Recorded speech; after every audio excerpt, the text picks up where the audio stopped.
Salut, je m'appelle Christian. Bienvenue sur la SLA. Aujourd'hui, nous parlerons d'équations du second degré. Je sais que beaucoup d'entre vous ont des difficultés à résoudre une équation de second degré. Et pourtant, c'est très simple. Aujourd'hui, je vous apprendrai à résoudre une équation de second degré pas à pas. Nous commencerons déjà par définir ce que c'est une équation de second degré et ensuite, nous développerons la méthode concrète pour résoudre cette équation. Et enfin, nous prendrons un cas concret. A tout de suite. On appelle polynôme de second degré tout polynôme de la forme ax carré plus bx plus c, avec a non nul, b et c des réels quelconques. Cela signifie quoi? A doit être différent de 0 et b et c peut être égal à n'importe quel nombre. Par exemple, 2x carré moins x plus 3. Ou encore 6x carré moins 5x plus 1. Maintenant, c'est quoi une équation de second degré? C'est tout polynôme, on ajoute égal à 0. C'est-à-dire ax carré plus bx plus c égale 0. Exemple, 9x carré plus x plus 1 égale 0. C'est cela une équation de second degré. C'est quoi la méthode du discriminant? C'est une méthode qui permet de résoudre une équation de second degré. C'est quoi résoudre une équation de second degré? Résoudre une équation de second degré revient à trouver toutes les variables pour lesquelles ce polynôme est égal à 0. Concrètement, ça signifie quoi? Ça signifie que il faudrait trouver une variable réelle quelconque, par exemple 0, qu'on va remplacer dans l'équation. On remplace tous les x par 0 et on obtient à la fin 0. Et on peut donc dire que cette variable vérifie l'équation et que cette équation admet une solution. Cette solution est encore appelée racine d'un polynôme. Maintenant, à travers la méthode du discriminant, elle nous permet de trouver toutes les racines évidentes du polynôme de second degré.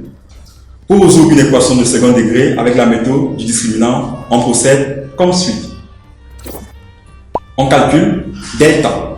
Delta est égal à b carré moins 4ac. Il y aura trois possibilités. La première possibilité est que ce delta, qui est le discriminant, est supérieur à 0. Lorsqu'il est supérieur à 0, l'équation admet deux solutions, qui sont x1, qui est égal à moins b, moins racine de delta, le tout sur 2a, et x2, qui est égal à moins b, plus racine de delta, le tout sur 2a. La deuxième possibilité, c'est lorsque le discriminant est égal à 0. Dans ce cas, l'équation admet une solution qui est x0 qui est égal à moins b le tout sur 2a. Et la dernière possibilité est que delta est inférieur à 0. Dans ce cas-là, l'équation n'admet pas de solution. Nous venons de voir la méthode de résolution d'une équation de second degré. Maintenant, nous allons prendre un cas concret.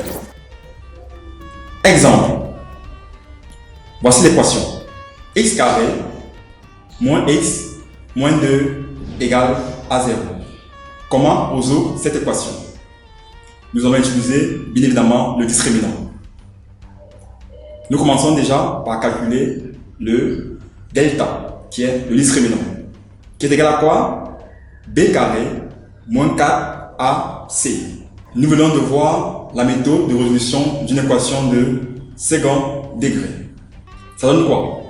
Ça donne delta est égal à 1 au carré moins 4 fois moins 2.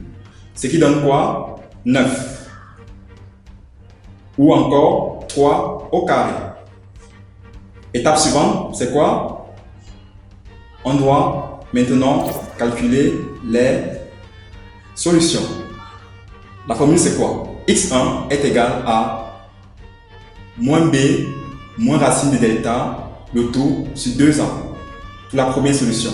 Ce qui donne x1 est égal à 1 moins 3, le tout sur 2.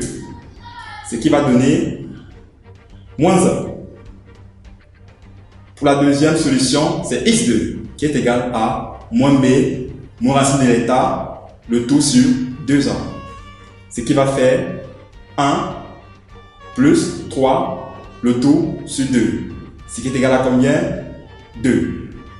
La solution finale, c'est quoi? C'est S est égal à moins 1 et 2.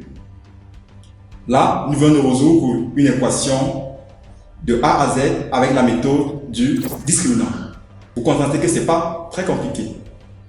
J'espère qu'à travers ce cours, vous pourriez résoudre tout type d'équation du second degré. C'est vrai qu'on n'a pris qu'un seul cas, le cas où le discriminant est supérieur à 0. Mais il y a d'autres cas où le discriminant peut être négatif ou égal à 0, ce qui n'est pas compliqué. Pour vous exercer, continuez à travers la plateforme LASLab à l'adresse www.laslab.com.